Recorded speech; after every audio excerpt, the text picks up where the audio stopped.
Let me into my zone. Let me into my zone. Let me into my zone. Let me into my zone. Please don't let me in.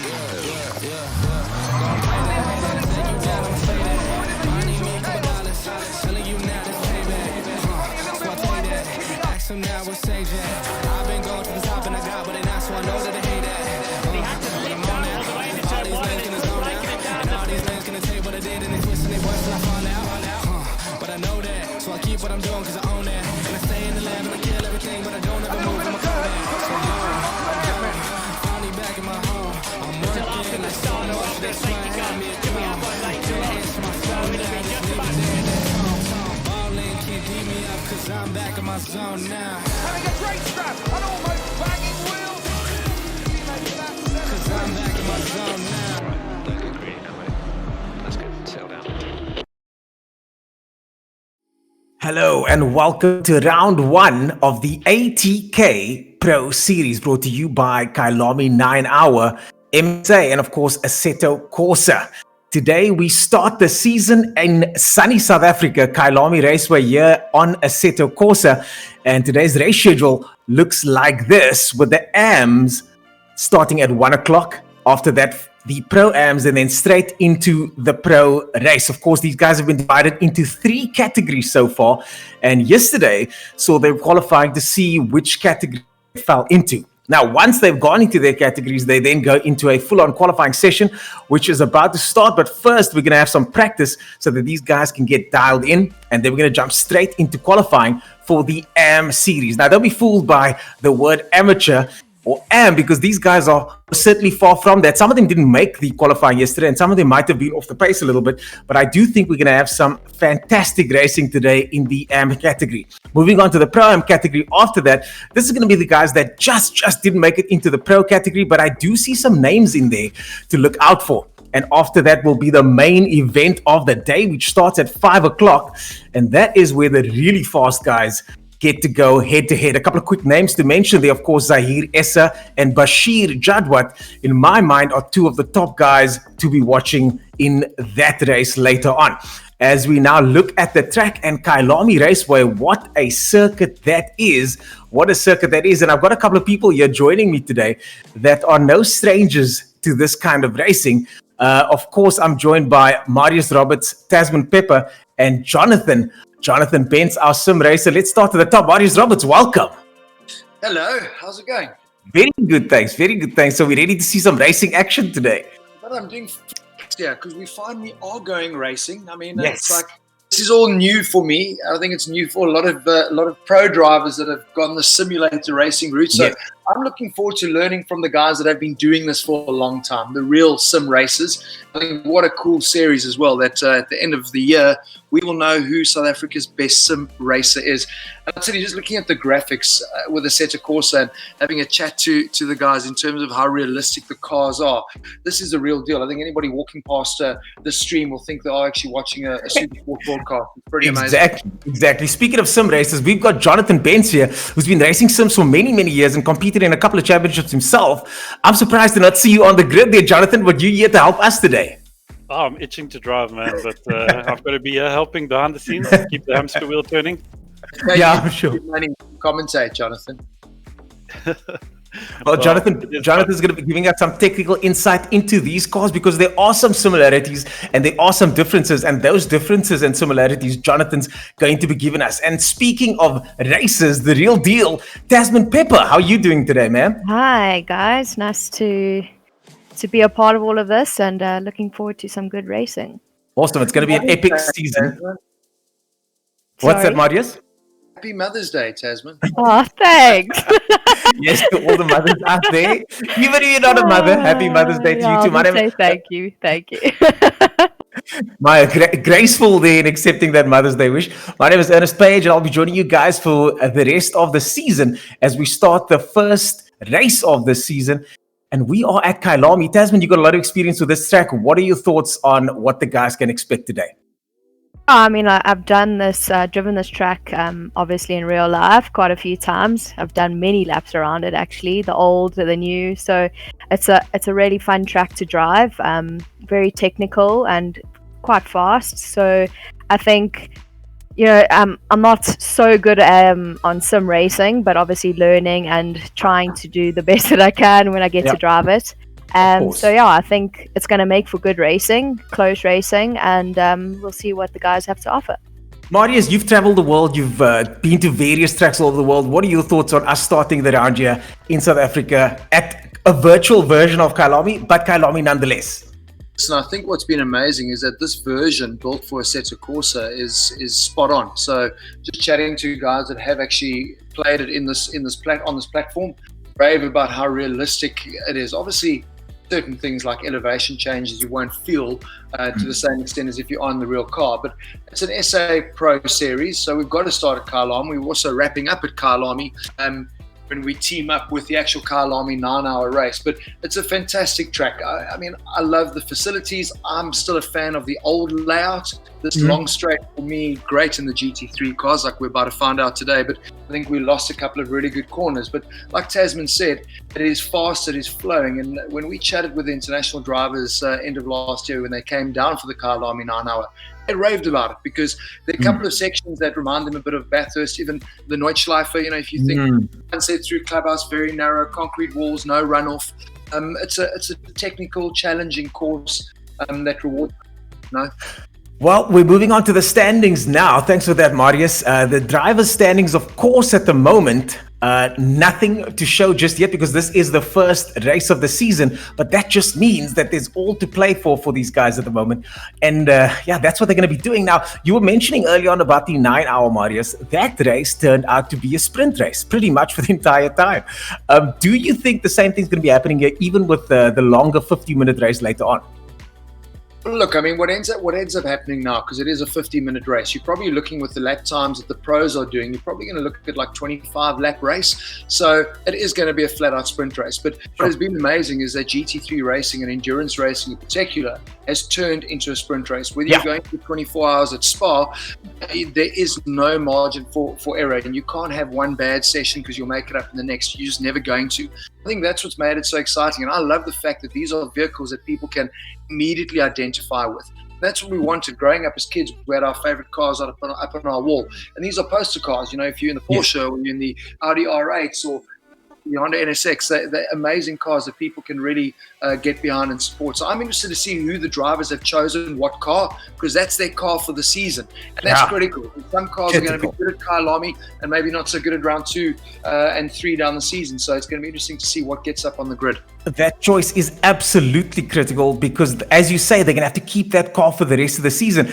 And in real life, as with the game, these cars become so reliable. So as long as you don't bend it, you can pretty much sprint it all the way to the finish line. But we'll be back in a couple of minutes to talk some more about round 1 here at Kyalami. But first, let's have an ad break.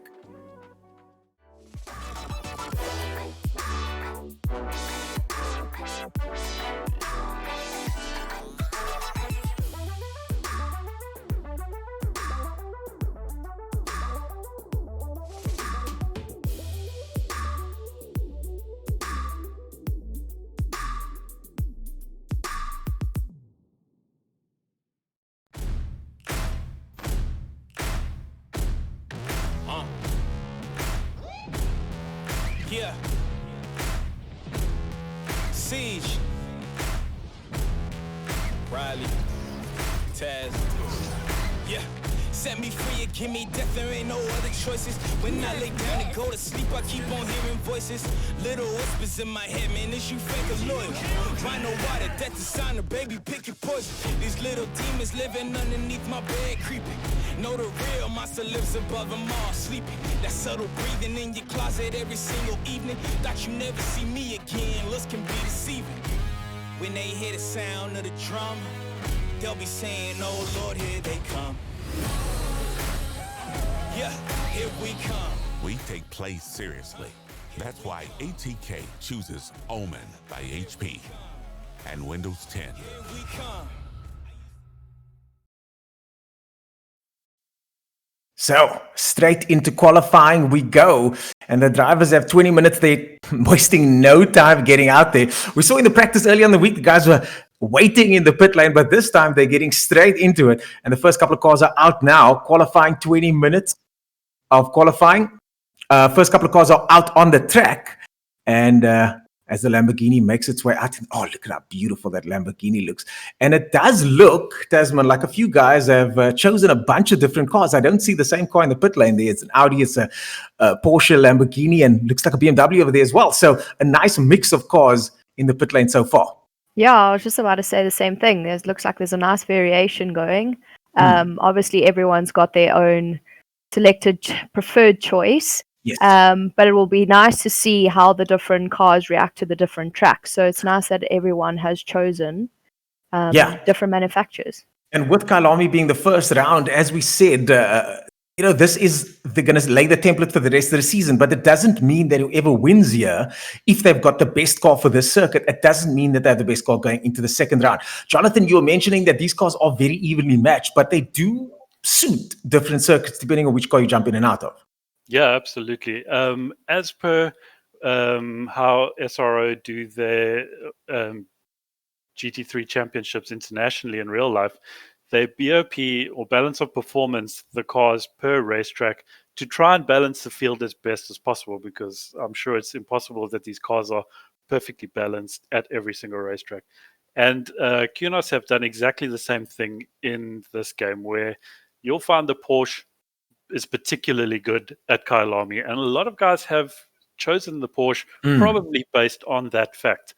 But we will find circuits like Monza, perhaps Bathurst. The Porsche is maybe going to be a bit of a handful, but we'll see definitely a good spread of winners this season. I don't think it's going to go any particular brand or driver's way, or maybe driver's way, but not brand. As we got eyes on Jason Gray in the Audi now. Marius, you spent a lot of time with the teams at the 9 hour. What are your thoughts on the different cars that we've got here today?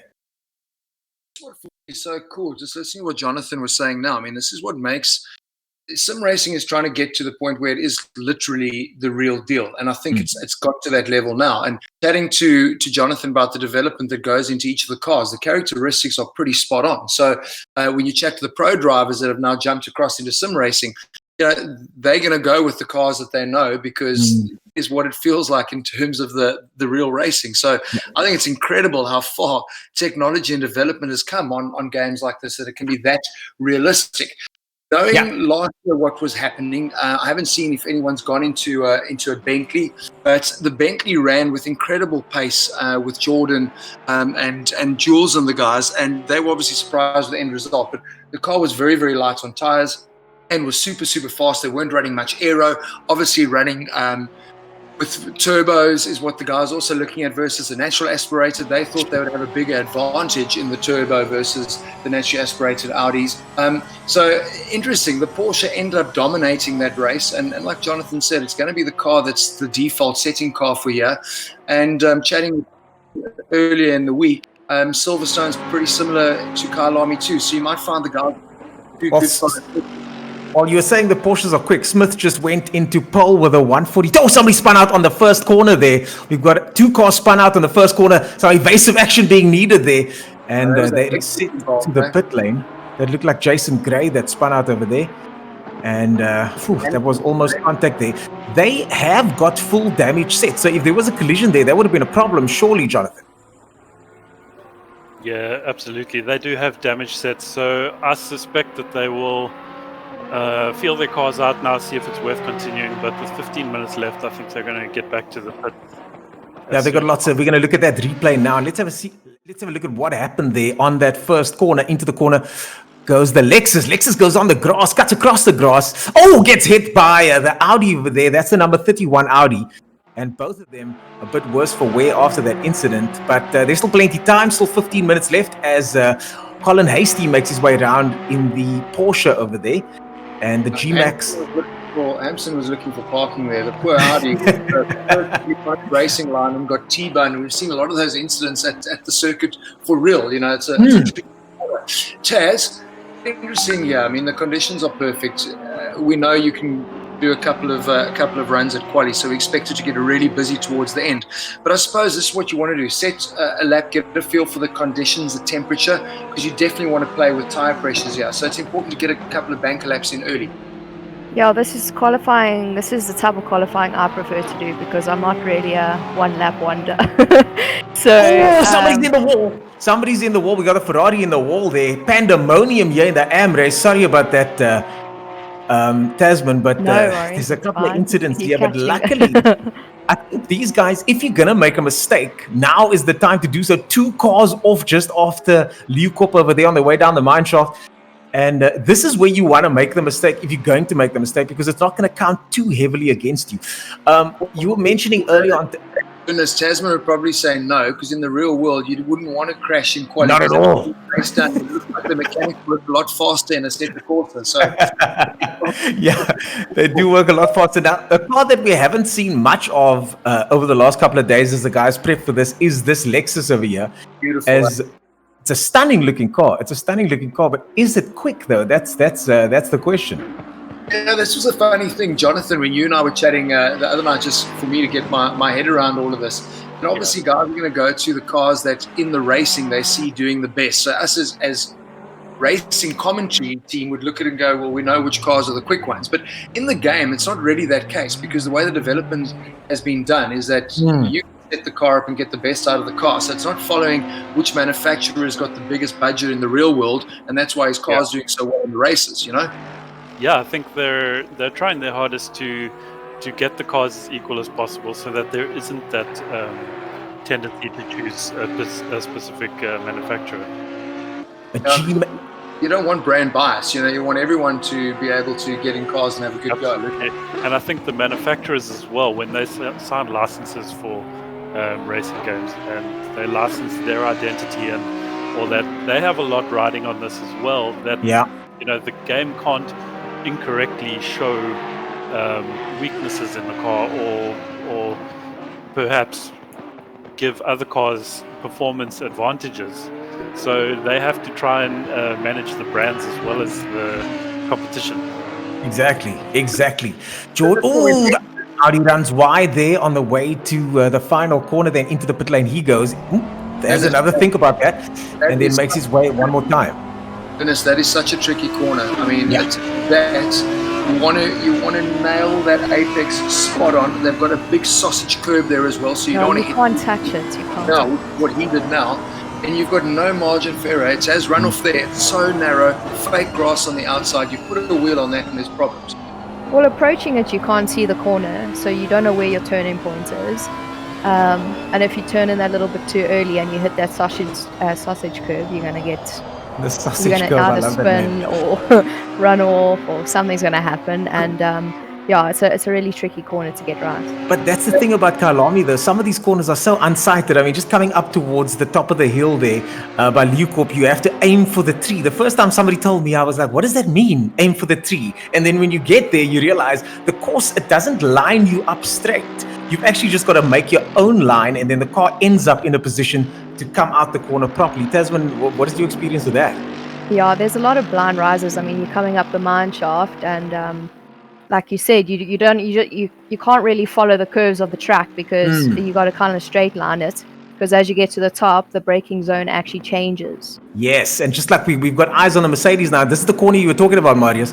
Got to watch out there and make sure as Kadia makes his way through now in the Mercedes-Benz, and G-Max Smith in first position now with a 142.2. That is really not a bad time for a Pro-Am driver. Not a bad time at all. 142. Oh, sorry, it's the AM driver, yeah.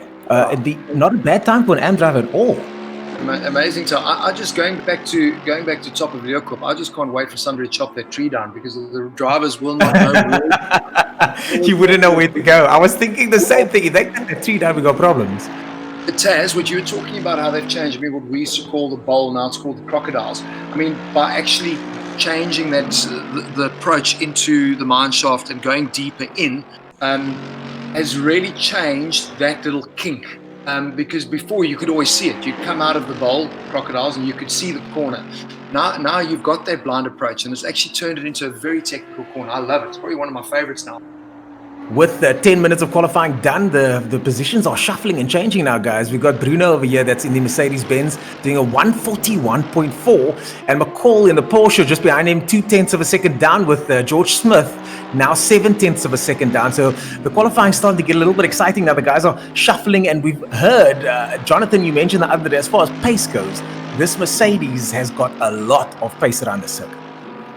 Yeah, it does, but it's a bit twitchy. I think what Kadila is doing in it right now, 41.4, is pretty quick for where he's driving in the AM class.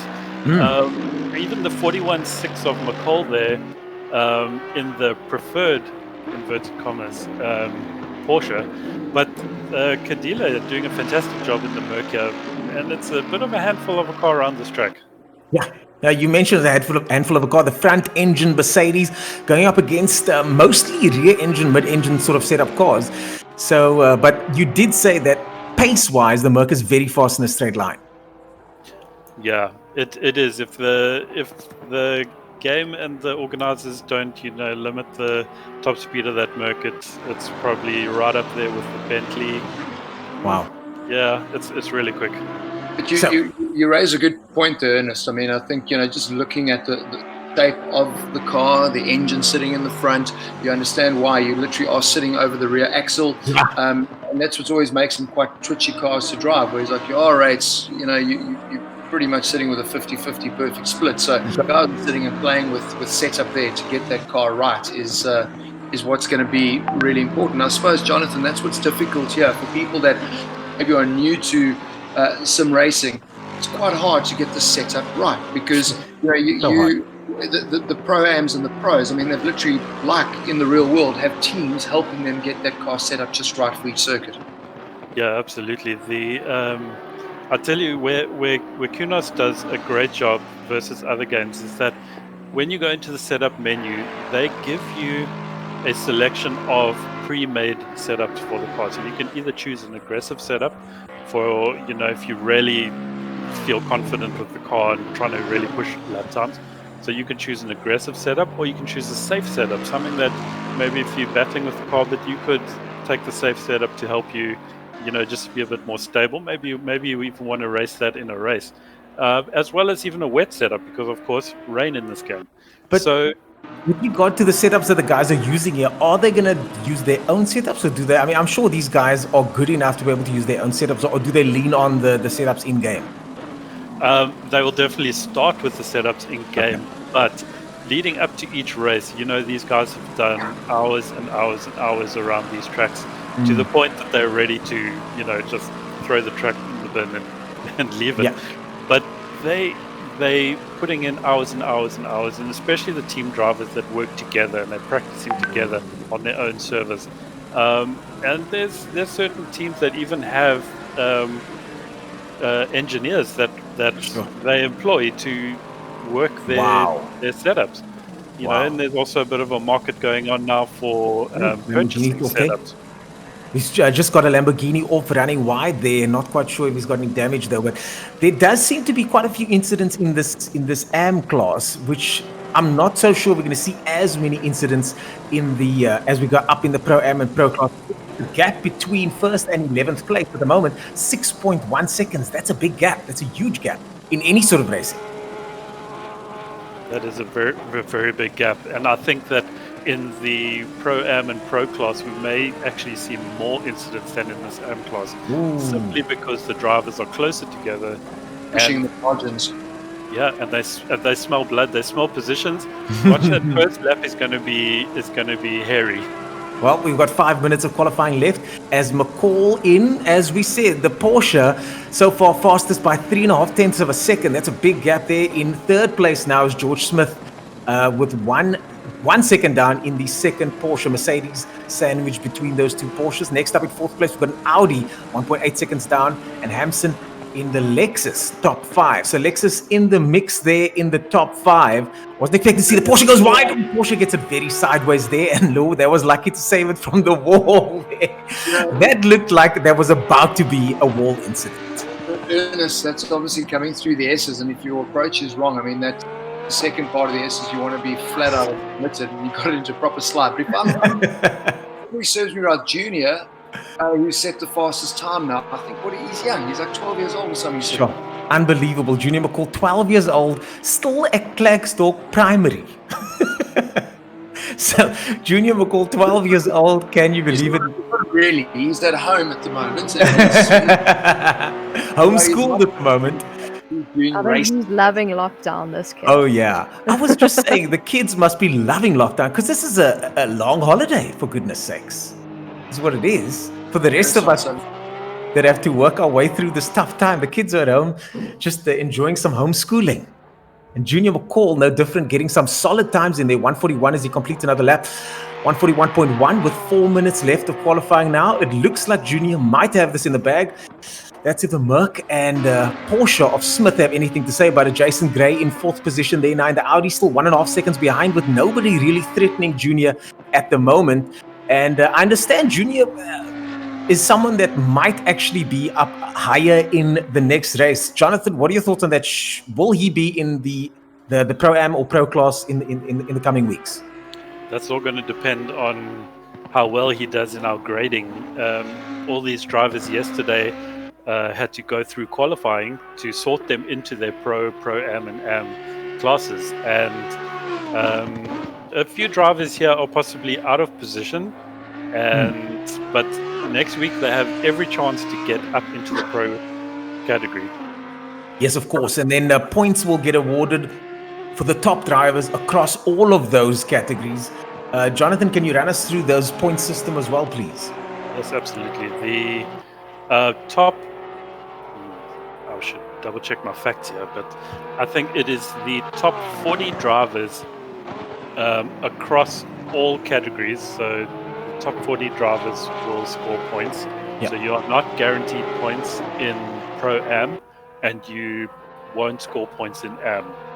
Yeah, okay. So, but what will happen is that we have a setup where after the 12 rounds are complete, we would drop each driver's worst 2 rounds.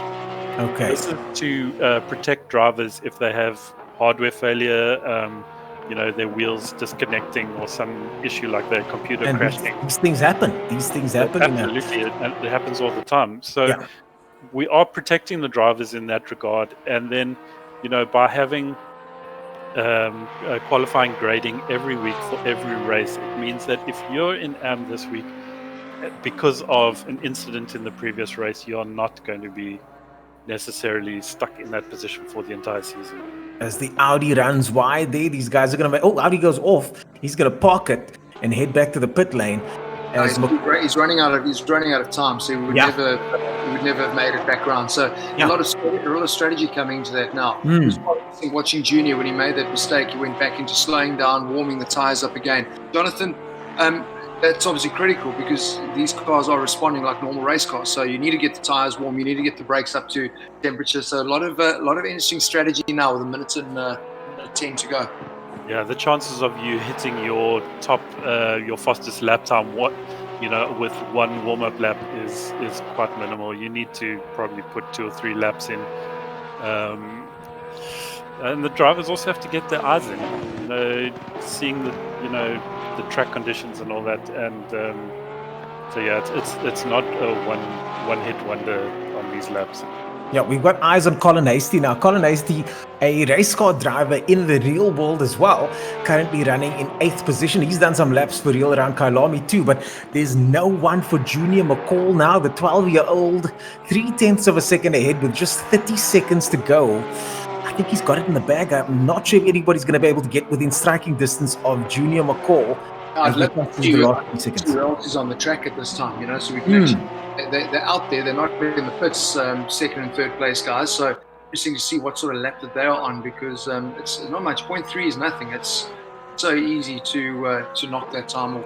Let's see. 10 seconds left now, and that will be the end of qualifying shortly. So far, we've got Junior McCall, Gadile in 2nd place, George Smith in 3rd. And there's nothing between 3rd and 4th at the moment. 3/1000ths of a second separate 3rd and 4th. So that could be a tight one as the guys pull over.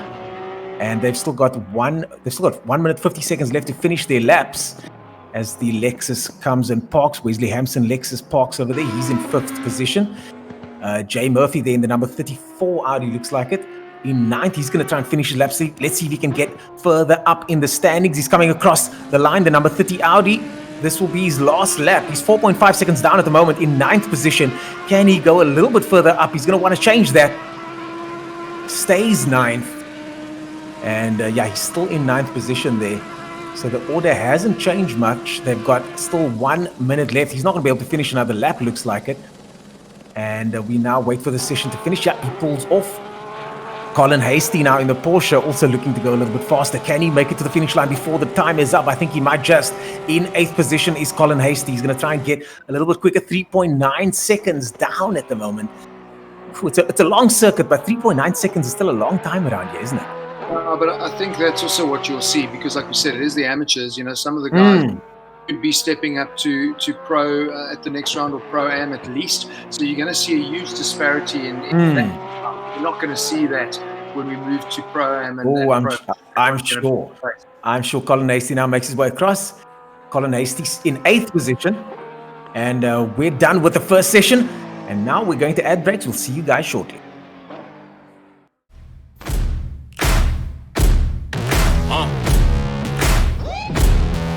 Yeah. Siege. Riley. Taz. Yeah. Set me free and give me death, there ain't no other choices. When I lay down and go to sleep, I keep on hearing voices.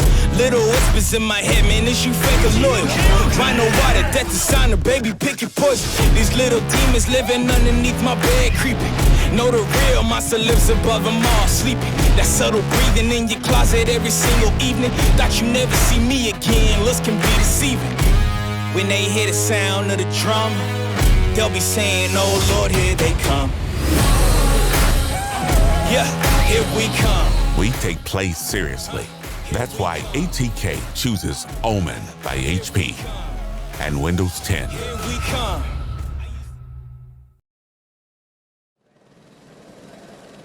Ladies and gentlemen, we are racing. We are racing. It is race 1 of the AM class. And we're about to get things started over here. Junior in the top spot. And just waiting for the feed to come up. Where's the name? Just waiting for the feed to come up as we wait for the first race to start. As don't fall asleep. There we go. We are racing. The guys are on the grid.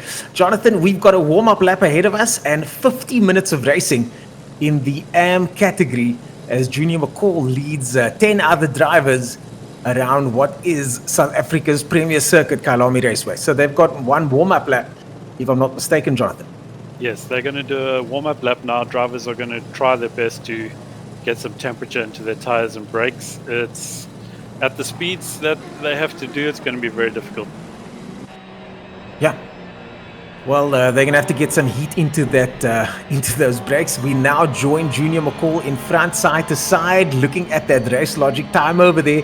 This looks like a GT3 car from the inside. I mean, it really does. We're looking at the helmet cam, and like we were saying the other day, with this game, we're able to get camera angles we just couldn't get in real life. It's really quite fantastic, isn't it? I think it's amazing. I mean, like literally, I said, if someone just glanced at my TV now, they'd think I'm literally the real deal. It really is incredible. But I mean, it's Taz, for you from a warm-up perspective. I know, you know, every car's so different. You know, you're in the W series now, and single seaters. You see the guys all weaving from side to side, but probably the best way to get heat in the tires is just accelerate heavy on the brakes, like we see the guys doing. Yeah. Yeah, it's important to do the weaving and getting hard on the brakes and accelerating hard on the brakes. I mean, most of the time I actually get tired on the warm-up lap just warming up my tires because you're turning the steering wheel so often. Yeah. So yeah, it is very important though. If your tires aren't warm going into the start of the race, you end up struggling for 1 to 2 laps, and the guys just get away, and it's just harder to actually catch them at the end of the day because the times are really close. Well, Jason, what most don't realise though, Taz, is that the brakes are critical because the heat that the brakes generate naturally warm up the tyres because of their location. You know, so a lot of guys are doing the weaving, but not doing the accelerate, brake. And I mean, that, especially at this track, rolling start, and you're going to go into turn one, heavy braking spot, and if you don't have a good bite point and the brakes up to temperature, there's problems. Yeah, well, like you said, when you're getting on the brakes hard, it's actually heating the tire up from the inside. So it obviously speeds the process up a lot quicker, and obviously getting brake temperature. So you know that your brakes are going to be there when you go into turn one. Isn't that a good moment for Junior? How are you feeling, Taz? You remember those days when you got the whole pack behind, you're going to start slowing them up and getting ready to back them up and wait for their green light. What a feeling, huh? Yeah, I think his nerves are kicking in right now. Well, with that first corner, that's one of the slowest corners on the track, and it's going to be tricky as these guys, what did you say the other day, Taz? Have a lunge. As these guys have a lunge down into the first corner, they slow it up. Junior slows the pack all the way down. We've got a Mercedes on the front grid as well. They're behind that, another Porsche, Audi, Lamborghini, Lexus, and a total mix of cars. The Ferraris not on the pace this weekend. I haven't seen any of the Ferraris doing well this weekend, so maybe they don't suit the circuit at all. We have to get Coach Dave here to have a go. Yeah. He's pretty. Yeah, no, he's very quick indeed. As we round the final bend now, here we go. I mean, the problem already. I mean, he's running the second. Is running in front of. Yeah, they need to pull up alongside each other. Why is that the case there? This is strange.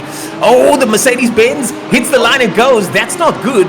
Jay McCall was supposed to be in the front there. He gets overtaken by the Mercedes as he makes his way to the outside. The Merc on the inside. Now the Audi down the middle. Who's going to take that lead into the first corner? It's going to be anybody's game.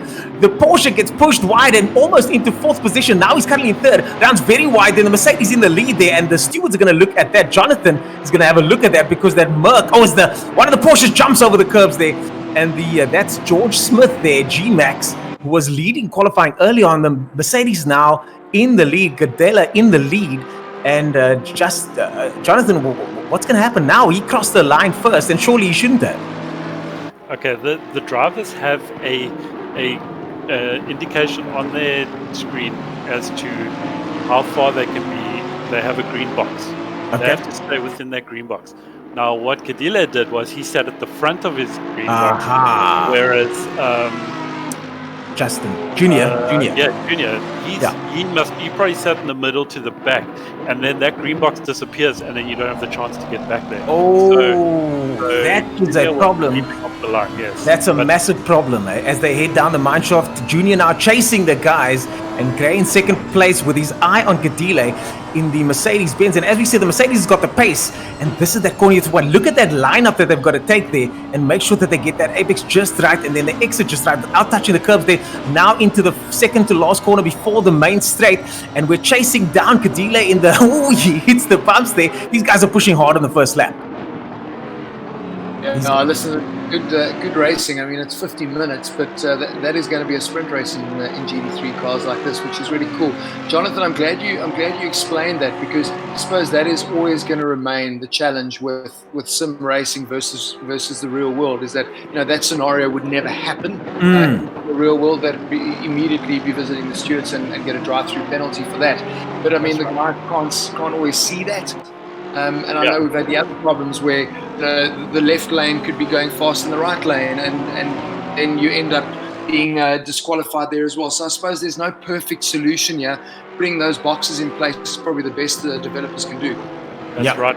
I can tell you, Junior McCall was probably sitting in Kadila's blind spot, so he wouldn't have been able to see him from there. And a lot of this stuff needs to be policed by the game itself. Otherwise, we don't have free reign to of course, punish somebody on something like that. Well, the two Porsches now running together, and I tell you what, Junior's going to be kicking himself. He's now chasing though, and he is seeming to be catching up to the Audi. Both Porsches now running nose to tail, and they're catching up to the Audi. The Merc now in the distance. Kadile in the Mercedes-Benz pulling away with the two cars, the two Porsches and Audi chasing him down the strip. But let's see what happens as they complete yet another lap. 46 minutes of racing to go, so there's still plenty time for McCall to come back. We saw he was by far the quickest. If he can pick up 0.3 of a second here and there, he should be able to catch up to the front car. What's interesting already, I mean, we saw it during qualifying. You can see the guys that are ready to make the jump across to Pro-Am. The little group that were running the really good times, and there it sits now. We're sitting with like 4 or 5 cars that are in this little battle, and then quite a big gap further down the field. So I think that's, at the end of the day, Tasman as well with racing, there's always going to be racing within races, and as long as you've got somebody to have a battle with, it's cool. We're obviously following the action up front here, but I'm sure the guys sitting 8th, 9th and 10th are going to be having just as much fun. Yeah, well, like my dad always used to say, he says you don't have a race unless you have the front end of the pack and you have the guys at the back. Some are slower than others and some are quicker, but if you didn't have those guys at the back, you wouldn't have a race. That's a nice way of being nice to the slow guys. Yeah, no, but you still need them on track. Not everyone is going to be as fast as the other person, Yeah, so. for sure. Well, so far the gap is 1.2 seconds to second position and another 1.1 seconds further back to third place. Yeah, I see a penalty for Jay Murphy just come there with 5 seconds. Jonathan. That's going to hurt him. That's going to hurt Jay Murphy a lot. He's already further down the pack in 10th place. Versace in the Ferrari not in the standings yet, 11th. So that puts Murphy probably right at the back. Yes, it does. Actually, Versace is 17 seconds down. So big problem there for the Ferrari driver. And Jay Murphy slides even further back. When we get Jonathan back on, it'll be interesting to see, because they've got a couple of penalty options. This might be added onto his time at the end. That's right. Yeah. This will be added on at the end. And this was for an incident in turn 3. So, Jonathan, you're one of the stewards for this race as well. What does that entail? What does being a steward for a virtual race entail? Well, what I have at my disposal here is a program that indicates to me when cars have had contact. So I can replay those incidents in real time and then assign a penalty in real time, so that we don't have to have post-race investigations. Okay, so the guys have to be very nice to you to make sure they keep you on their side. As the 2 Porsches make their way through now, nose to tail once again with I think G-Max Smith over there, content to stay behind Junior McCall. I think he knows Junior McCall's got the pace. Now would be a bad time to try and make a move. The 2 of them might want to catch the front 2 guys first and then try and sort this battle out. But it does seem to be that the Mercedes-Benz is pulling away. He's got some really consistent lap times that he's putting in there, and that's why you've seen that little gap. But what isn't helping, and Taz will tell you, the minute you're getting into a dogfight, and that's what's happening here, 3rd and 4th place, they're fighting each other now, and that's just allowing the guys in 1st and 2nd to open up that gap. They're not watching mirrors. I don't think it's a good idea for G-Max to try and take on Junior McCall right now, but it does seem to be that they are racing each other at the moment, and they go big, grabbing some curb over there as we're heading to the second to last corner now. He doesn't have a choice, he's got to go for it. If he feels he's got the quicker pace, it's got to do the pass now, otherwise he's just going to get lose touch with the guys in 1st and 2nd spot. So I think you can see Junior's making quite a few mistakes. Yeah. So he obviously wants to try to get past him as quick as possible. But Junior's obviously making it a little bit more difficult. Yeah, he missed that final apex over there as they make their way through the kink into the first corner now. We saw some drama earlier on in practice. So far, no big incidents here, but a shuffling of positions indeed, as the first place qualifier now in 3rd position. In 2nd place, Mercedes now making its way into the distance. In 2nd place at the moment is that Audi as we complete lap 4, and the Audi now 1.5 seconds down. That gap starting to grow as Kadia starts to make his way into the lead even further ahead. Now, I was not expecting the Mercedes-Benz to start pulling away like this. Quite a surprising turn of events. Jonathan, will this change as the race wears on? Are there certain cars that are better in the first half versus other cars that are better in the second half of the race? Yeah, the Audi is going to be fantastic on tires. I think the Porsche isn't bad, but the Audi in this front group is definitely going to be the car to watch for tires. Just looking at that Audi, it looks so composed, doesn't it? I mean, just looking at the car in game even, it looks like it's well set up. It looks like a car that's completely balanced. It looks square on the road. It looks like it's not the most difficult car to drive, certainly. Is that correct? Yeah, it is a well composed car, but you can also go very wrong with the setup on this car. So you do have to be careful. As they complete yet another lap. I And know let's see- that chatting with the drivers to Kyalami last year at the 9 hour, saying just how sensitive that car is to temperature and Sure. tire pressures. And they'll have the perfect setup, and during a session like we know at Kyalami, clouds come in, temperature drops, and then the car is a nightmare to handle.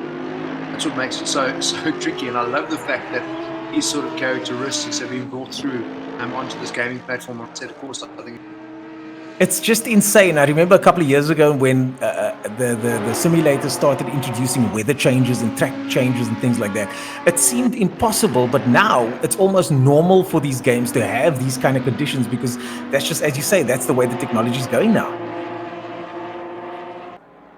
Just incredible as the Mercedes-Benz in the lead now starts to make its way through this corner here. And it does seem to me now that finally the Porsche start to catch up with the Audi.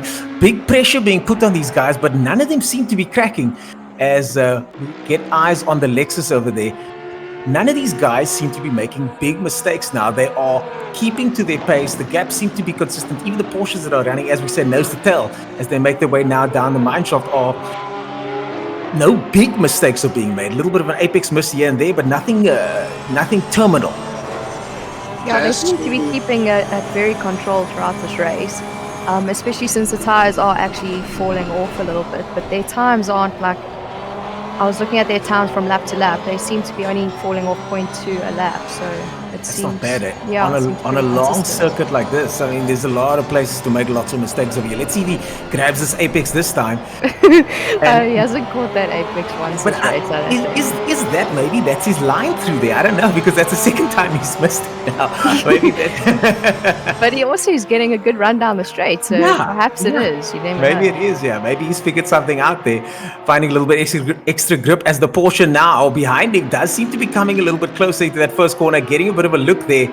Is G-Max George Smith over there. He's 29 years old.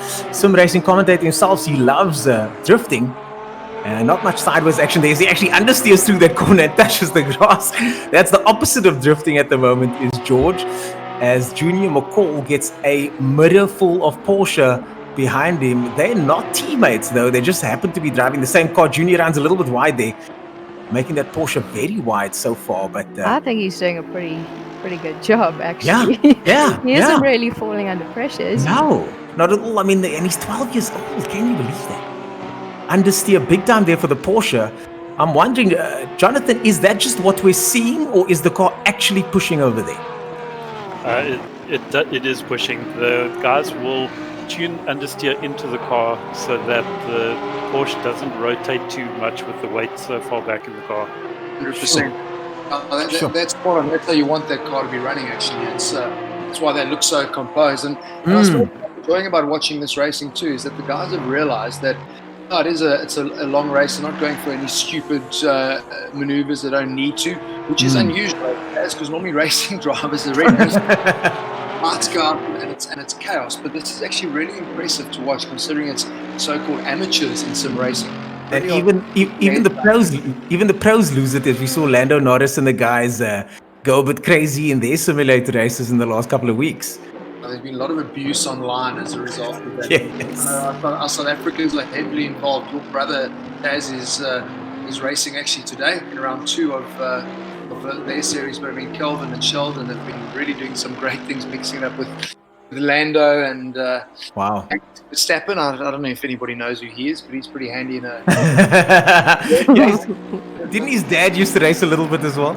Oh, yeah, but it just shows now you get big name racers taking to sim racing, and these sim guys get to showcase exactly how fast they actually are, head to head with some of the best drivers in the world. It's just insane that that's what's happening these days, isn't it? It's incredible, and I think this is what I find so exciting. I mean, we were sitting and chatting about it earlier in the week. I mean, what this has done, COVID-19, I try and find a positive story, is what it's done for sim racing in terms of launching it into the mainstream. Oh, the Porsche's having a lunch on the inside there. Oh, he gets the door closed on him there. Sorry about that. Marty, it's a Porsche had a bit of a look there up the hill. Now they're going down the mine shaft, and George is looking down the inside of Junior McCall. Makes a mistake. He's lost some ground there, though. But as you were saying, Marius. Oh, it's just incredible that this has given sim racing that mainstream appeal. And I think, when you've got people like a Max Verstappen, he's got his old school followers. When I say as a youngster, but I mean, like, I've never really sat and watched any live stream racing, and now suddenly I am, because that is where racing drivers I know are now racing. So it's actually incredible. I think people do realize that sim racing is the real deal now, in terms of teams developing it, having drivers that obviously race for them in the sim series, but the real drivers use these simulators to learn tracks, and to their setups on their car gets done a lot quicker now because of sim racing than if they were actually going to the track. And racing is expensive, budgets get cut, guys are going to spend more time doing setups on sim to help them when they get to track, because they're not going to have time to test the tracks like they used to. Yeah, like Jonathan was saying earlier on, these guys are doing hundreds of laps around the circuit, and to do hundreds of laps in a Porsche like this, it costs a lot of money. Oh, but look, this is a nice thing. You can do hundreds of laps here and it costs you nothing, really. Yeah. I mean, maybe a coffee and some pasta. But hang on, but Jono, we've got to talk. I mean, for me, years ago, I mean, we sat in the PlayStation days. I had my racing seat and steering wheel, and we're talking early 2000s, raving about how important sim racing is and how far it's come. I mean, a proper rig now, that's what we're not even talking about. Depending on what setup these guys have, it's also going to make a big difference to their ability to drive a car fast. Yeah, and you're going to have your sim racers that are sitting with a 3,000 Rand steering wheel, sitting at the computer desk on a rolly chair, battling to stay in check with their brake pedals. And then you're going to have the guys with the 40,000 Rand steering wheel and a 12,000 Rand seat, sitting there like with VR and, triple screens and everything. So there's a big distinction between guys that put a lot of money and effort in, and then guys that don't. But so Essa, who's going to be racing in the pro division today. Well, that was him. He is probably the guy to watch out for today, and he's at a regular office desk with the Logitech G29. That's unbelievable. So you're having unbelievable. You can win races on the cheapest setups, and then you're having guys who also win races on the most expensive setups. Also, here Essa is, in my mind, one of the most talented sim racers in the country, and he used to race single seaters as well, Formula V, if I'm not mistaken, and someone definitely to watch out for in the pro category later on. And as you said, these guys can run anything from a direct drive wheel that costs 40,000 Rand. And I do think the setup makes a difference, especially over the course of 50 minutes, because like you said, that rolly chair moves once on a minute 25, you're losing 2 or 3 seconds. Yeah, you got it. It definitely makes a big difference. And then you get, pedals with load cells versus pedals that just have little springs in them. And it all helps for consistency and, bringing the talent out. I don't think an expensive wheel is going to make one driver drive faster than another driver, but it will make a fast driver even faster. That is true. I think that's the point. Whether we like it or not, we're not moving away from the reality of racing too. Whereas there are guys that have money, that are racing, they've got the right tools, they've got the right equipment, and they're going to get to a certain level. But you get the guys with the natural ability. It doesn't matter what equipment they're in. That natural pace is going to come through. I mean, there's a story with Jacques Villeneuve a couple of weeks back that beats all the guys. He was racing with his thumbs on a normal controller. Again, I think some guys that have got natural racecraft, that have spent a bit of time, I think will get into sim racing and get it a lot quicker than guys that have never had that real world experience. Taz, exactly. I don't know how you found it for you, spending more time on sims now. Do you find you pick it up quicker because you do know a thing about racing? Or you already have the concept of lines and what a car, like characteristics of what a car does, But I found it quite difficult because when you're driving a real car, you're feeling the car through your bum and the steering wheel. where Yeah. the sim is you only relying purely on the steering wheel feedback. So you almost, that's where I've just struggled with it a little bit, you know. Well, we got to spin out there on the replay. Just looking at the replay now. And the Lamborghini spins out at the top of the mine shaft. No damage though, thankfully. That's And coming on power just a little bit too early, and it is a bit of And it drops off there, yeah. Yeah, well, he's just got lapped by the lead car. We're 10 laps in now, and the gap 6 seconds. Who'd have thought that Bruno Gadile, the project accounting officer, would be in the lead by 6.3 seconds so far. Well, I'm not going to go and do any business with him because he's not going to do so well at accounting. He's clearly spending far too much time. Way too much time. Jason Gray now in second place, and Junior McCall 3 seconds further back. So Junior McCall unfortunately falling off there after qualifying in pole position. I really thought he was going to be the guy to watch going into this race, but Bruno Gadile coming out of nowhere as he makes his way through in the that's stunning looking. That car's proportions. It's a bit weird at first with that long nose, but it's really grown on me over the years, that Mercedes-Benz, isn't it? I mean, I just know, just driving the original, the SLS, when they brought that car out, and why they've now discontinued SLS. Because it was such a flippin' brutal thing. It wasn't an everyday, any guy can drive it fast because of you sitting so far back, and they're a very quick car to rotate. So that's obviously why the GT now is a little bit more balanced. Yeah. I've driven the road going GT, and it's just amazing. You sit so low down. It's almost as if you're sitting between the four wheels because you're so low down in that car, in that low slung long car. And it does seem to be working around the circuit, but let's see if it's going to work at the next round in Silverstone. As we said, these cars are going to be performing differently at every circuit, but so far it's Mercedes in the front, Audi in second, third and fourth Porsche. And I'm interested to see how that Porsche does in the Pro-Am and Pro event as Bruno completes yet another lap. And the Audi now trying to get within striking distance. That was 6.6 seconds early on was the gap. Let's see what the gap is now. 6.8. So Bruno extending his lead by another 0.2 of a second. Another spin over here. And then again. Yeah, all over the road. Oh, that's not good. That's not good. And this now contact with the wall.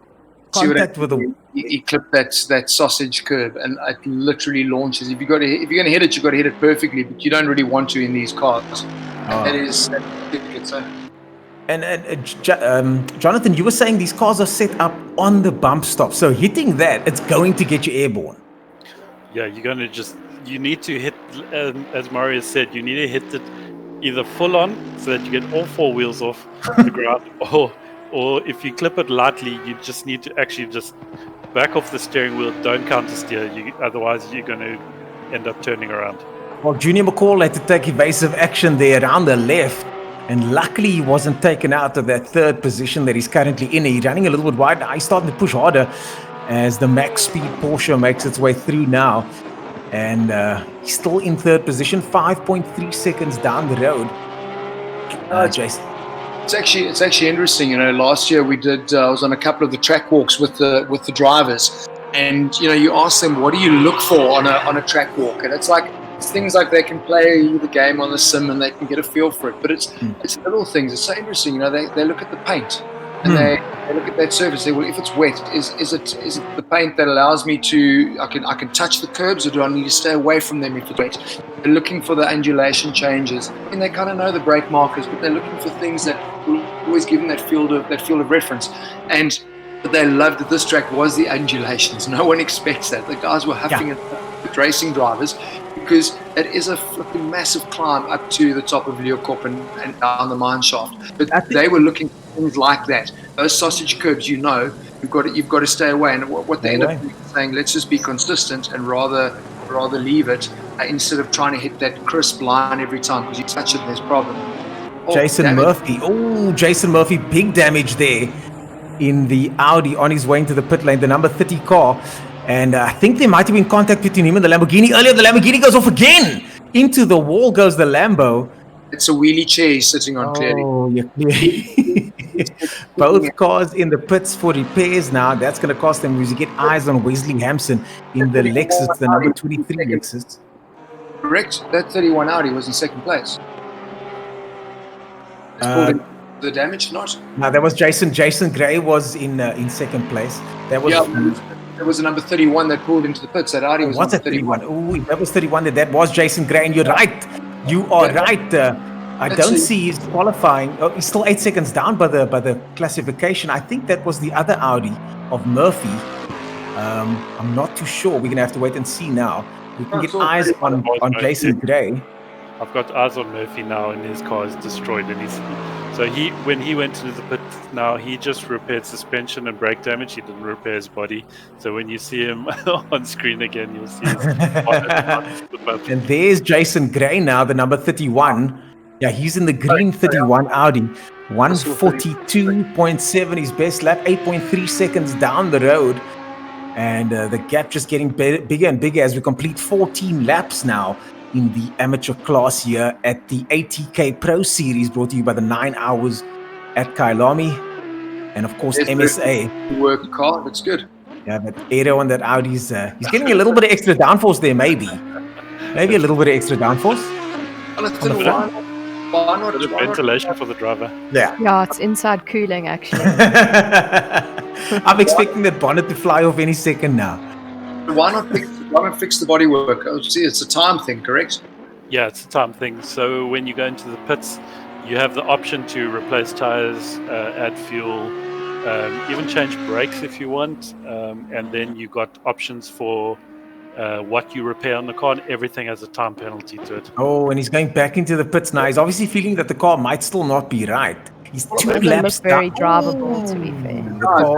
Be honest, never you're going to go and change the flats. That can't handle at all with the nose. It looks like there's no ways.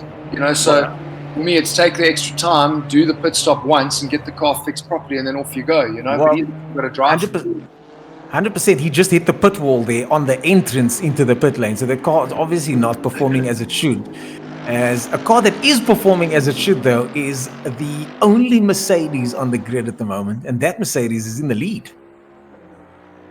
Taz, this is a tricky time for a driver. When you've actually been so dominant, you don't have to look in your mirrors. It's so easy. I know you want to get into that rhythm of lap after lap, but it's also at times like this when you've got 24 minutes left, you've done the laps that you've had. It's so easy to make one little mistake. You kind of not easy leading like this.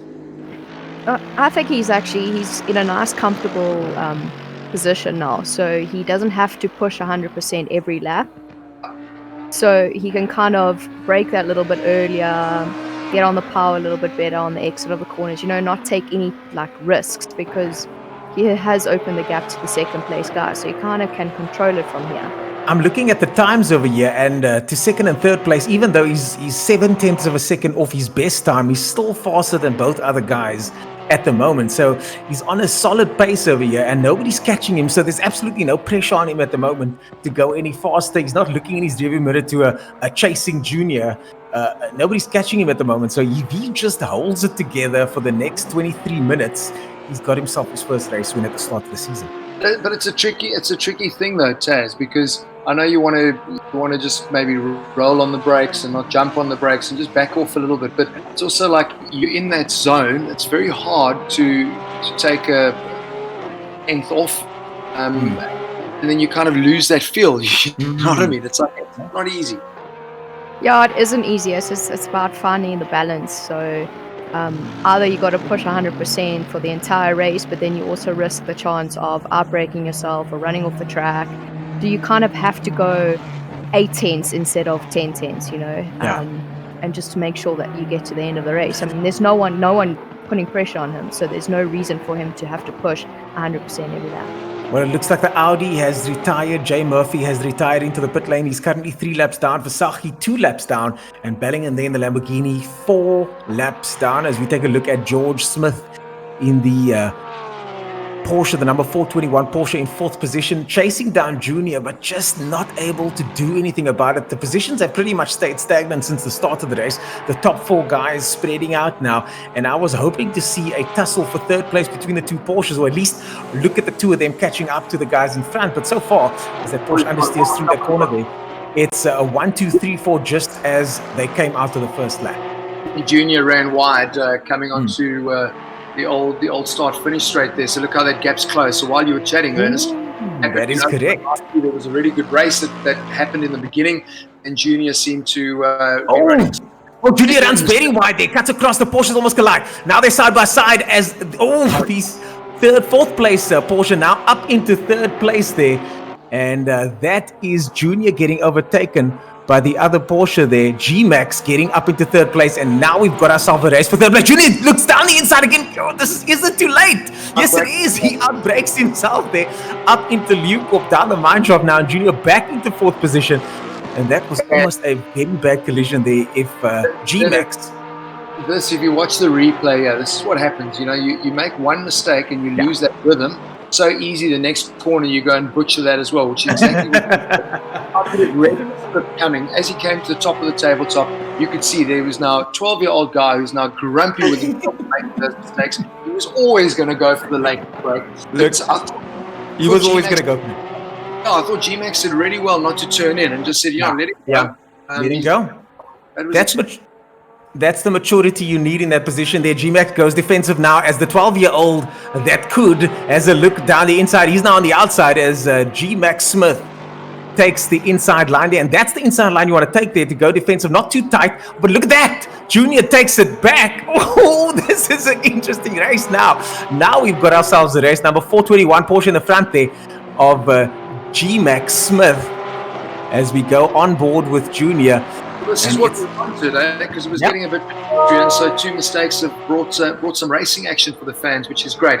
Taz, that's through turn 1 and that little complex, so many different lines you can take there. I mean, G-Max has the skill, we've got the inside line so that's all good. But so many lines you can take through turn 1. It's quite interesting. There is no perfect way through there. Yeah, I think you can turn in later and keep it tight on the exit of the corner. That just prepares you better for the right-hander. So that's my preferred line. But it does. But also go defensively because you literally just put your car in the middle of the little. They've collided. Junior's taken G-Max Smith out. Junior has taken G-Max Smith out there, and that was quite a hard collision. G-Max did run slightly wide there, and the stewards, Jonathan's going to have a look at that one. I wonder what happened there. Junior McCall doing so well. But as you said, I hate to bring age into this.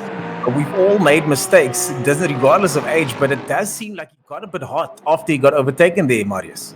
Yeah, no, look, that's 100% his mistake. So that'll be a drive-through penalty for sure because he just never got the car stopped at the top of the tabletop and actually ran on. I mean, if you went back to the Kyalami 9-hour race last year, 2 Porsches took each other out at the exact same time. I remember, yes. Tandy running into the back of the lead Porsche, he went on to win the race, but it was like deja vu. Junior's all over the place. He's literally really lost his cool now, and I suppose that's what happens. 1 or 2 mistakes. I'm beginning to wonder if there's a problem with the front of that Porsche because he has been all over the road now as he now tussles with the Lexus. And is that Lexus on the road with him? Yes, that Lexus is. This is a race for position here as the Lexus goes up into 3rd position. And who saw that coming? The Lexus down in 5th place, way down in 5th place, now battling for podium position as Junior has another look down the inside here. And Junior's car's understeering all over the place, but will he push that Lexus wide as well? And down the inside, he's just slotted in behind that beautiful, I've got to say, that if this was a beauty contest, the Lexus wins it as they make their way through the S's now. Listen, I mean, we actually forgot about Hapsid in the Lexus because he's just been quietly going about his business and yeah. Closer and closer lap after lap, but our Junior's made a lot of mistakes, and I'm expecting to see a penalty for him, Jonathan. I think Jonathan's away from desk, handing out penalties. As Junior's got the pace to take on the Lexus, but will he be able to get past though? We see him just a little bit rattled by all of the action over here, but as I said, age aside, we've all made a mistake where you go for the lunge that you probably shouldn't have gone for. And that certainly was the case early on. Hopefully it doesn't cost him too much. We're going to hear from the steward shortly whether or not he's going to get that penalty. Now, third place. Ernest, he's got a 15-second penalty. I mean, that was coming. But Ernest, that wasn't even a lunge. I don't mind him having a lunge. He just he stopped the car and just ran into. There he goes again. There he goes again. He's just not able I to think stop that Junior's car. really flustered at the moment. Yeah. I wonder if he's flustered, if something's wrong with the car. Well, I'll be interested to hear from him later because he's missed the braking zones over and over. He's run wide multiple times on one lap. From someone that was so composed early on, I don't know. I'm hoping that that's not his mistake, and I'm hoping that it's something wrong with the car, because if it is his mistake, he's got a lot of work to do on keeping his composure. Ernest, the 12-year-old, can hate me afterwards, but I'd love to bring Tasman in here. You see this happen all the time. One little mistake throws off the rhythm. Suddenly what it does is put him in two battles, and in those battles, try to fix the mistake by lunging and braking later. He just put himself under pressure there. I think if he had a gap and he made a mistake, no problem. But those mistakes have put him with other cars, and he's trying to fix it too quickly. Yeah, I think he was in a comfortable third position, and instead of just trying to stay in that area knowing he's not going to catch second place, he's now made way too many mistakes. And another one, just once again running wide there. I do think there might be an issue with the car, but he kind of needs to now take a step back and realize that he just needs to sort of get to the end of the race.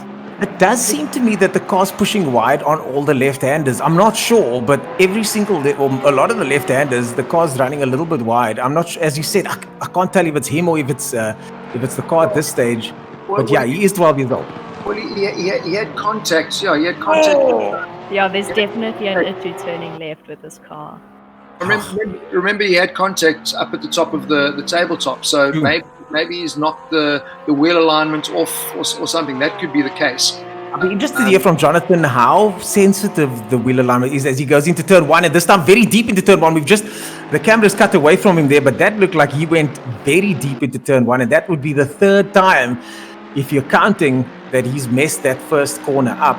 Kadile now in first position, and it's 15 minutes left. Let's not write those, mark those trophies up just yet, but it does look like he's done enough to stay in the lead. All he's got to do is he's remained exceptionally composed across the last 35 minutes or so.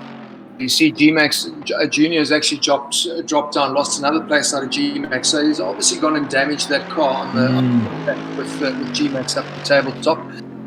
I was abusing him, saying no, he's lost his cool. I don't think you'd be wrong, though. I don't think you'd be wrong in saying that, because to make a mistake, and now he's going to damage the car, which is just making it worse. So.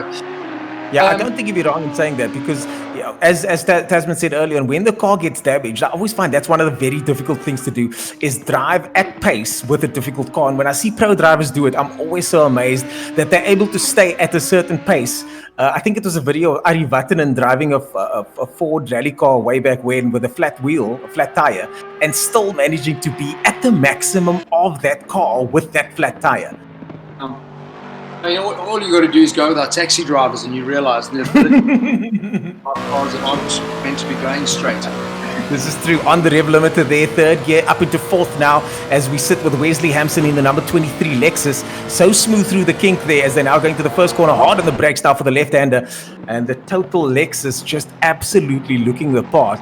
And as I said, if this was a beauty contest, that car's going to be winning prizes, that's for sure. Stunning looking car there. And in third position, I never saw that coming. G-Max now in fourth, and he won't be happy with that. I'm sure he's going to be a bit annoyed having been taken out of a top spot there.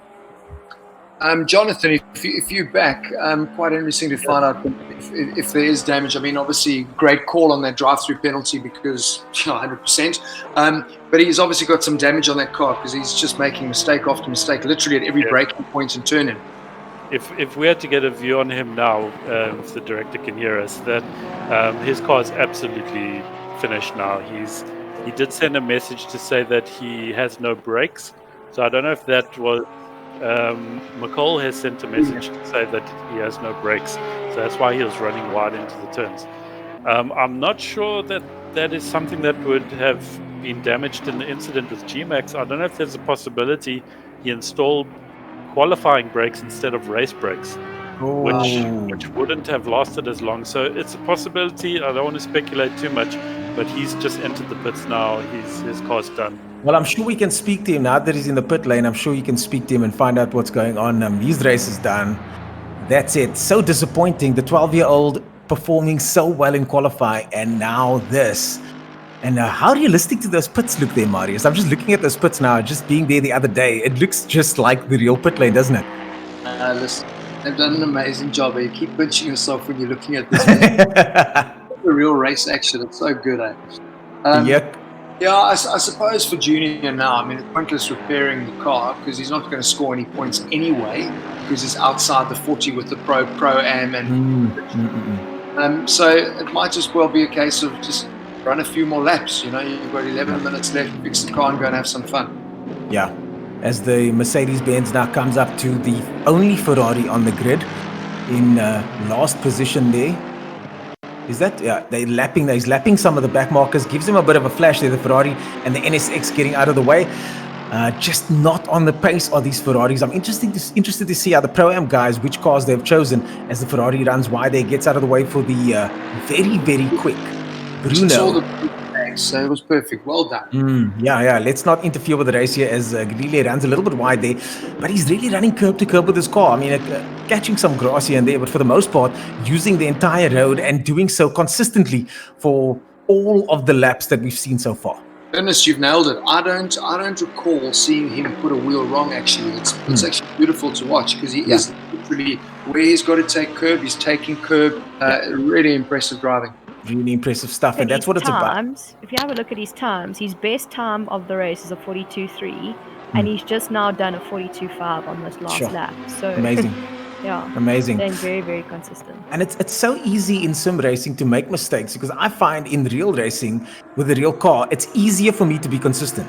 But with the sim, it's so difficult because there's so much less information coming in that it's easy to make a mistake. It's easy to turn the steering wheel a little bit too much, or this Lamborghini runs wide there. The number 30 Audi goes on the inside, gets past. Ernest, or your mom walks in while you're busy playing. And Certainly the case with Junior. Trapped into the car and you're on your own. You know, As we go on to this battle between the Audi and the Lamborghini. The Audi now back, slotting in behind the Lambo. He's going just down the mine shot. He's having a look now down the outside. He's going to try and tuck it in now as the Lamborghini runs a little bit wide. Nope, not too far away. If you remember, the car's now had its bodywork repaired as well. Remember, the two of them were both... Lamborghini gets it very sideways. He's going towards the wall.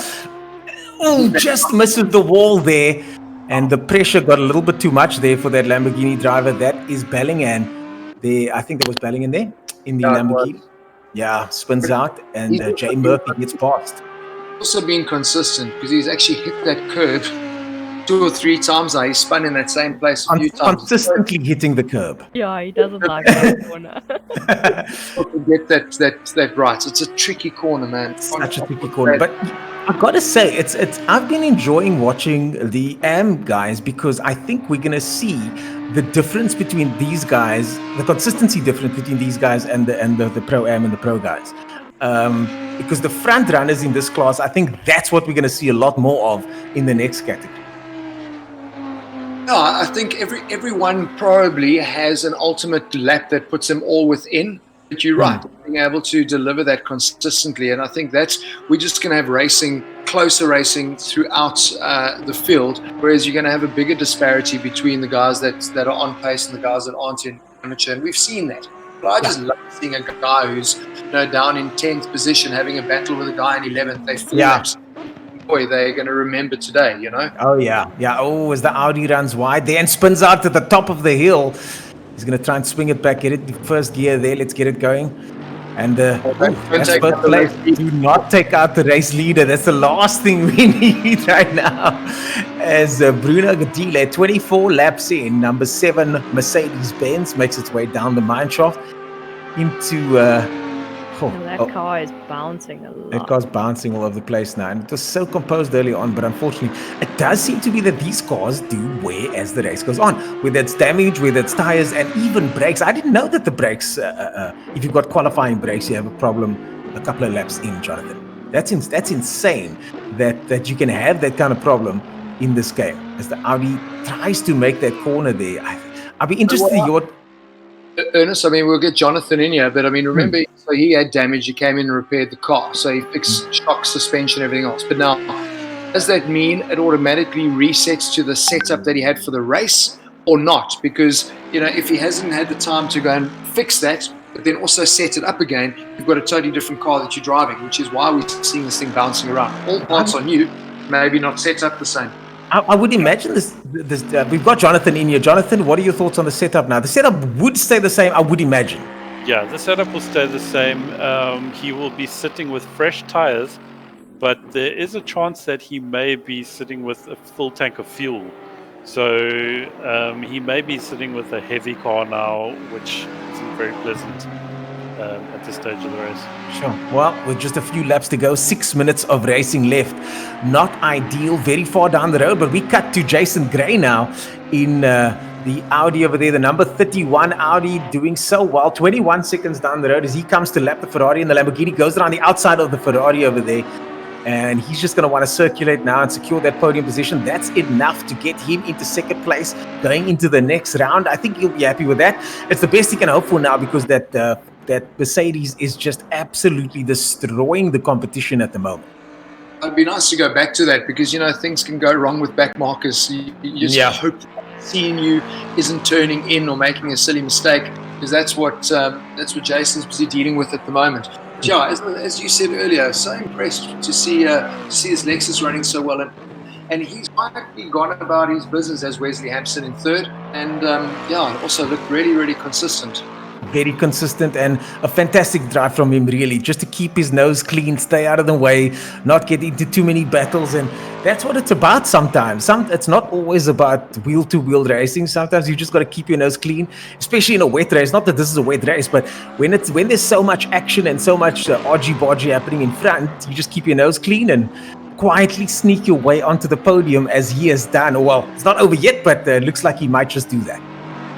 Tasman, I suppose goals for these guys now is, like, as we said, they're going to fall outside.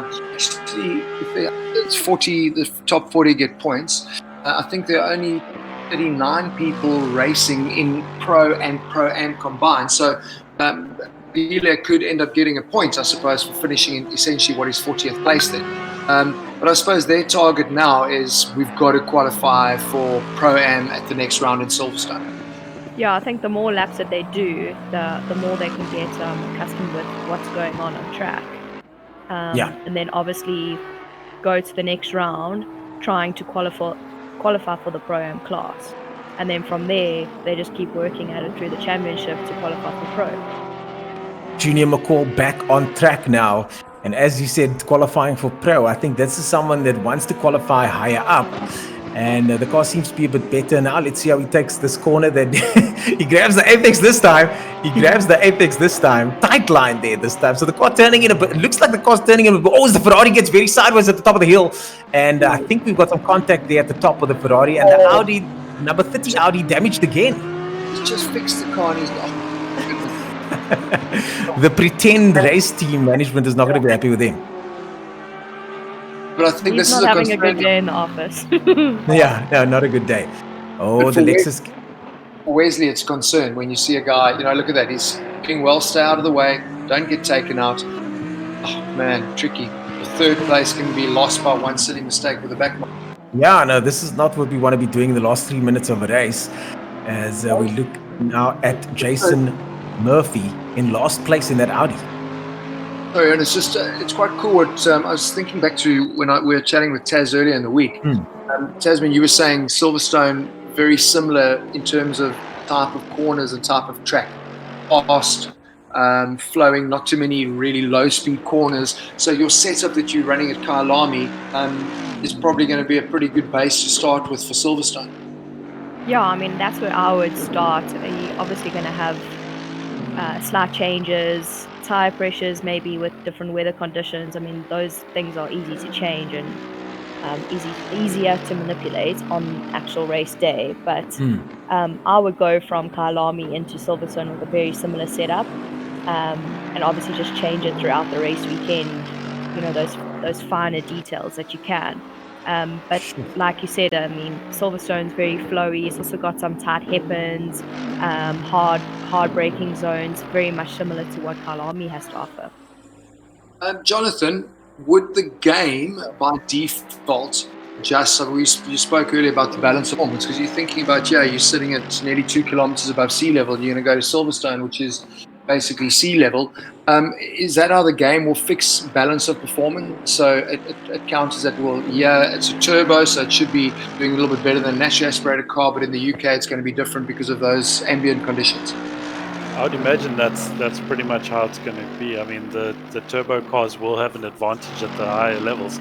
Sure. So I don't know that as fact, but I imagine that they've had to pull the turbo cars back down a bit.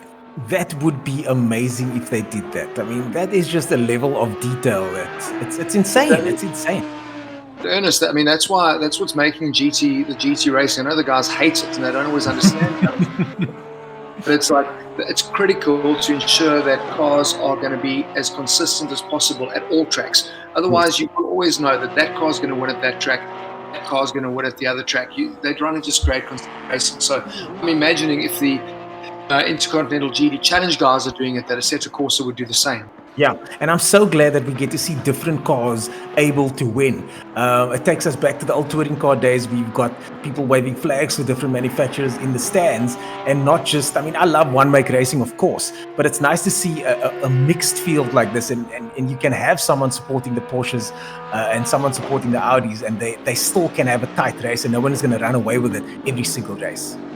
He's certainly run away with it in this race. It's actually unbelievable driving. 28 laps. He's going to go on to his final lap now. It's just been unbelievable. Really, really good race. I'm quite excited to see the next level with Pro-Ams coming up, because this has been a real showcase in sim racing.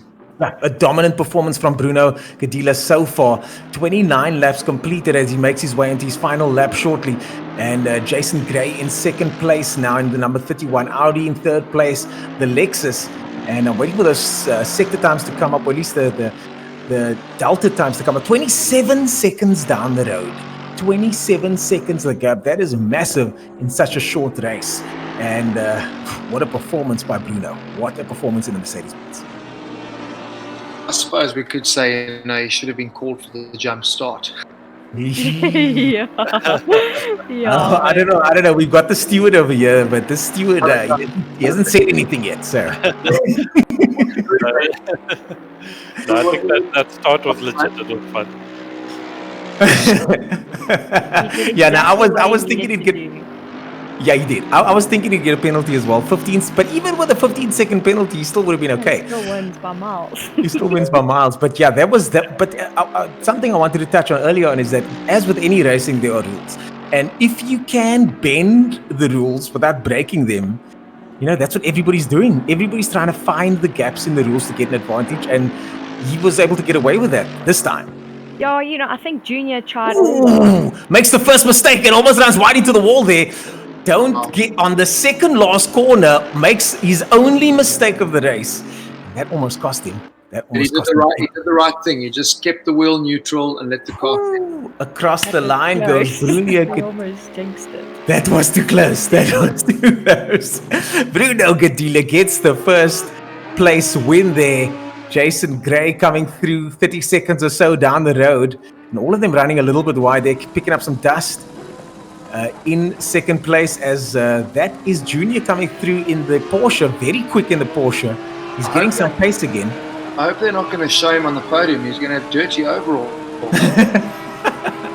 Second place goes the Audi, and the Lexus bringing up third place now. And wow, what a race so far. What a race. There's our Lexus in third. Brilliant, eh? Really impressed. Good drive by Wesley Hampson. Fantastic drive from Wesley Hampson. Yeah. Wesley Hampson. G-Max Smith coming through in fourth position. Colin Hasty, the race car driver, coming through in fifth. Smith in sixth. Buckle in seventh. McCall eighth. Versace ninth. And in 10th position, Murphy as the number 421. Porsche makes its way. G-Max, of course, in fourth position. And wow, what a race so far. It's Colin Hasty there. Yeah, combination. Oh, we didn't get to see much of him because unfortunately he was in that kind of middle group. He was really racing on his own. Well, that's it from us for now. We'll be right back after these to check out those results and look at the top 3 positions for this race. Let me into my zone. Let me into my zone. Let me into my zone. Let me into my zone. Please don't let me in.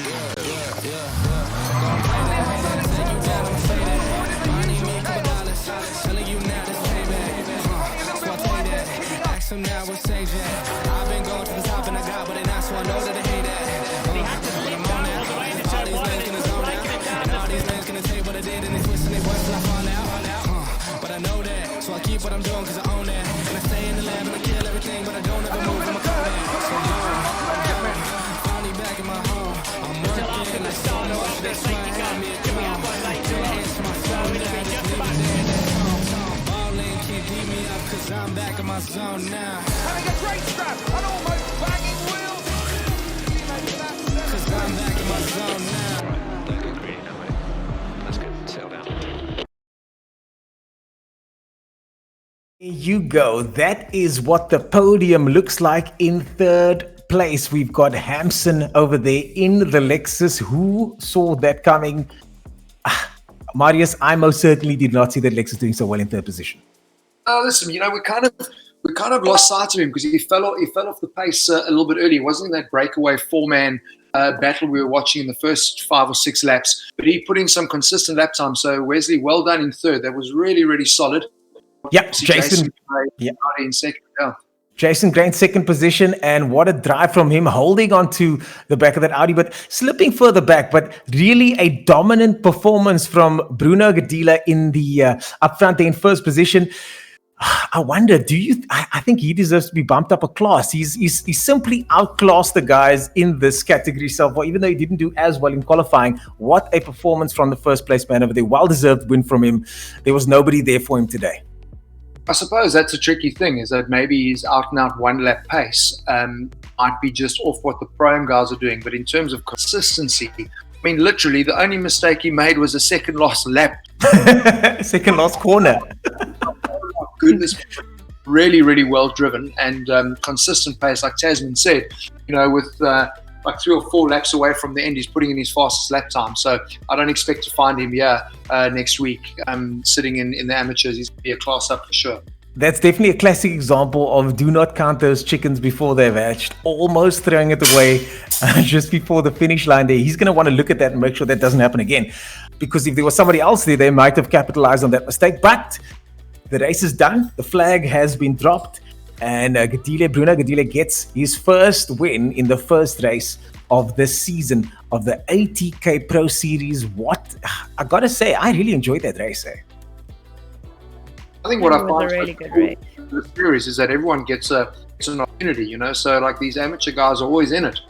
Yeah. Like there we go. That's who you're racing week after week. And I think for people that are watching the stream, also really cool because you're going to see a totally different lineup of guys, because next week. Somebody could be not on the pace, was racing amateurs and finds himself in pros. It's like I think it keeps everyone alive, keeps everyone hungry for the 12 race season. Well, Bruno says he does this for fun, but let's see how much fun he's going to be having going forward, because I think things are going to get a bit more serious now as we pull up the driver standings. They'll be up shortly. The driver standings will be up shortly as we wait for that to complete, and then we'll get to see what the points look like as we make our way into the next round. Of course, this is round 1 of 12, and the first round taking place here at Kyalami. A fitting place to start because this is our Premier South African series to find out who the best is in the country, the ATK Pro Series, and it's a fitting place to start. You've got a lot of experience at Kyalami, Marius. I mean, what a way to start the season.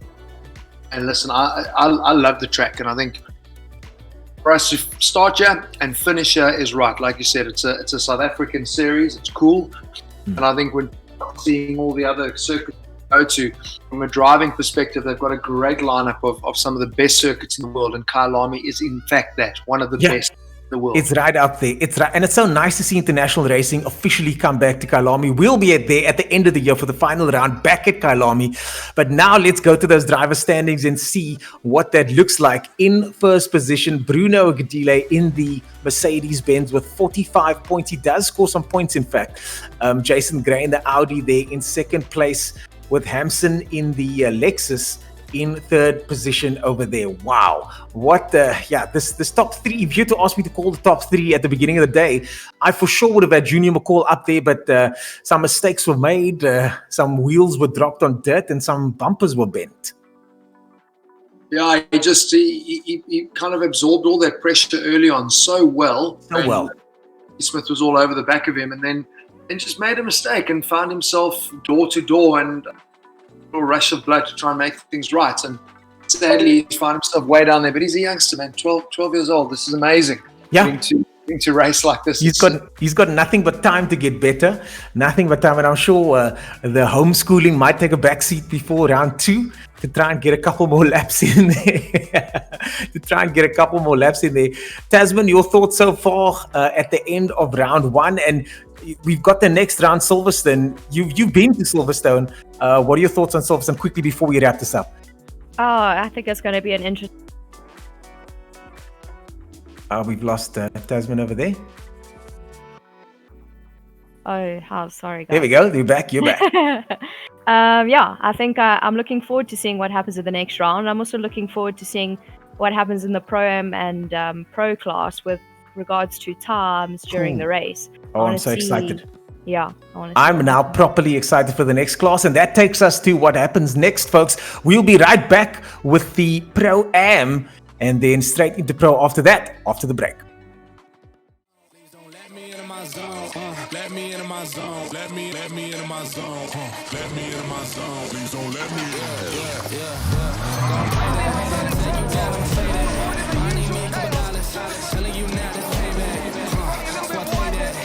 Now we'll say that I've been going to the top and I got what they not, so I know that they hate that. But I'm on that. All these lanes gonna zone out, and all these lanes gonna take what I did and they twist and they work till I fall out. But I know that, so I keep what I'm doing cause I own that. And I stay in the lab and I kill everything, but I don't ever move. I'm a Kodak. So I'm finally back in my home. I'm working like so much. That's why I got me a call. Can't answer my phone now. Just leave it there. Ballin' can't beat me up cause I'm back in my zone now. Having a great scrap, and almost